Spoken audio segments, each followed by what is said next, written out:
For nearly 2 decades, electricity consumption in United States was roughly flat. Data centers, homes, and factories were slowly becoming more efficient, and this efficiency offsets the growth of new demand. But suddenly, in less than 3 years, everything changed.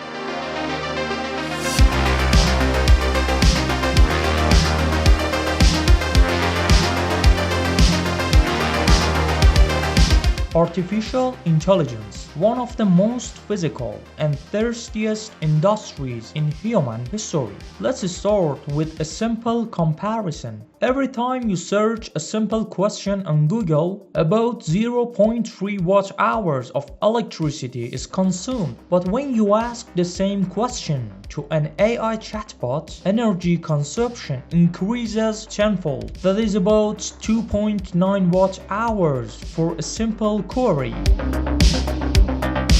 Training these models is even more terrifying than this, meaning training the older GPT-3 model consumes about 1.29 gigawatt-hours of electricity. But training the GPT-4 model requires more than 50 gigawatt-hours of energy. That is a 40-fold increase within a single generation of models. This amount of energy is equivalent to the total annual electricity consumption of thousands of homes in the United States. By the years 2030, AI data centers are projected to swallow between 6 to 12% of all electricity generated in the United States.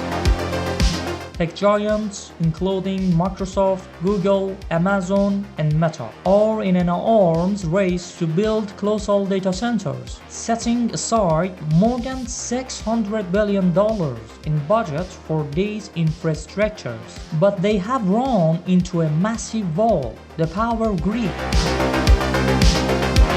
All of these major tech companies are committed to a strict framework called 24/7 CFE, which means hourly matching of data center consumption with carbon-free electricity generation. At first glance, the solution seems simple. Just build more solar panels and wind turbines. But there is a major problem in physics and economics. AI data centers, unlike factories or office buildings, never sleep. They require completely stable, fluctuation-free, round-the-clock electricity with a capacity factor of over 90%.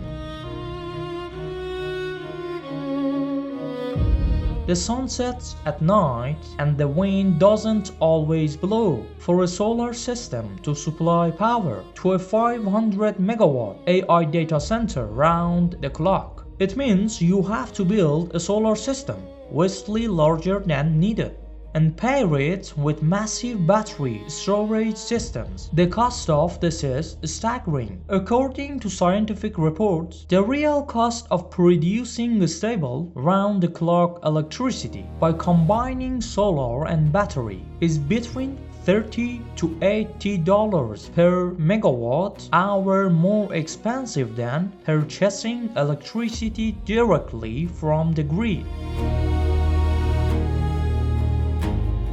And the land required for such a project for a 500 megawatt data center is over 1,500 hectares. That is a space larger than Central Park in New York.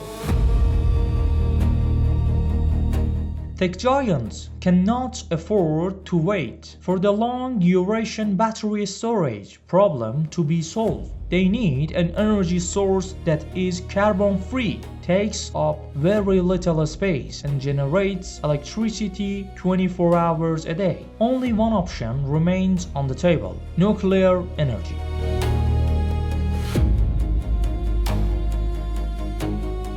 Nuclear energy has an extraordinary energy density and produces no greenhouse gases. But traditional nuclear projects have a major nightmare: time and cost. Building a large nuclear power plant usually takes 10 to 15 years, but the speed of AI development is measured on a scale of months, not decades. This deep contrast between the marathon of the nuclear industry and the sprint of the tech world was a true dead end until the idea of small modular reactors or SMRs became serious.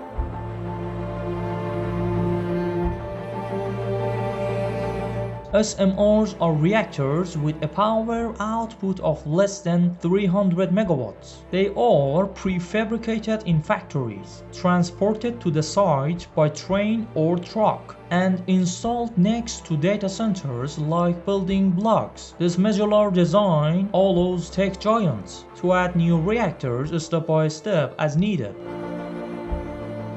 In addition, tech giants, unlike traditional healthcare or utility companies, have exceptionally strong financial balance sheets. The cost of capital for building nuclear power plants, due to high risk, was always between 10 to 15%, but the direct entry of tech giants with their massive liquidity reduces this interest rate to 6 to 8%. This simple difference in financial calculations reduces the levelized cost of each megawatt hour of nuclear electricity by $30 to $50, making SMR reactors a fully competitive option. These assumptions are no longer just on paper. In recent years, the world's largest tech companies have made historic deals with the nuclear industry. For example, let's start with Microsoft. Microsoft signed a 20-year power purchase agreement with Constellation to restart until one of the famous 3 Mile Island nuclear plant in Pennsylvania, a plant that had been shut down in 2019 for economic reasons. Microsoft has committed to purchasing all of the 835 megawatts of electricity generated by this revived reactor for its data centers. On the other hand, Google has chosen a different path. They have gone directly for 4th generation SMR technologies, signing an agreement to purchase 500 megawatts of electricity from molten salt cooled reactors by Kairos Power, with its first reactor scheduled to come online by 2030. Amazon has also purchased a massive 960 megawatt data center adjacent to the Susquehanna nuclear power plant in Pennsylvania,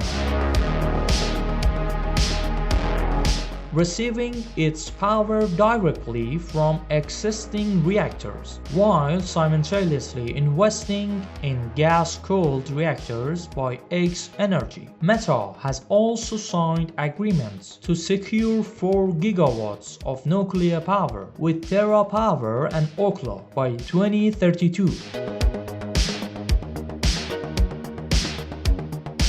Now, why is this geographical concentration happening? Because data centers are concentrated in specific areas, like Northern Virginia, Ohio, and Oregon, places where the local transmission grid capacity is completely filled.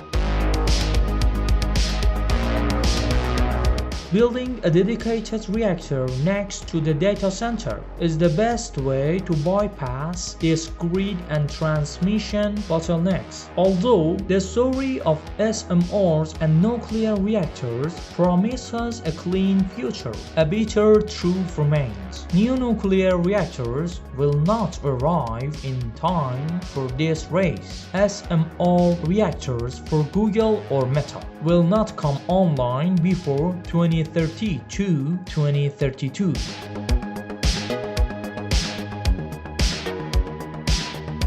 Yet, the massive data centers being built today need electricity tomorrow. This timeline mismatch has led to a temporary but concerning workaround to avoid falling behind their competitors in AI development.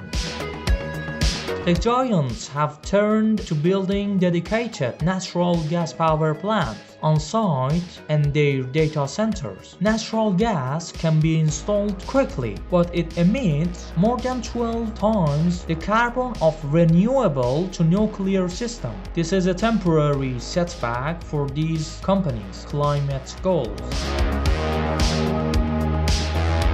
Nonetheless, this energy crisis may, in the long run, serve as a massive catalyst for the entire global energy system. Tech giants, with their vast wealth, are investing in technologies like small nuclear reactors, advanced geothermal, and large energy storage batteries. Technologies for which no traditional market was previously willing to bear the high upfront and risky development costs. AI is longer just so far on our phones. The scale of its growth is redefining the physical structure of the power grid and global energy geopolitics. For artificial intelligence to be able to transform our future, it must first revolutionize the largest man-made machine, namely the power grid, a transformation that will likely begin from the heart of the atom.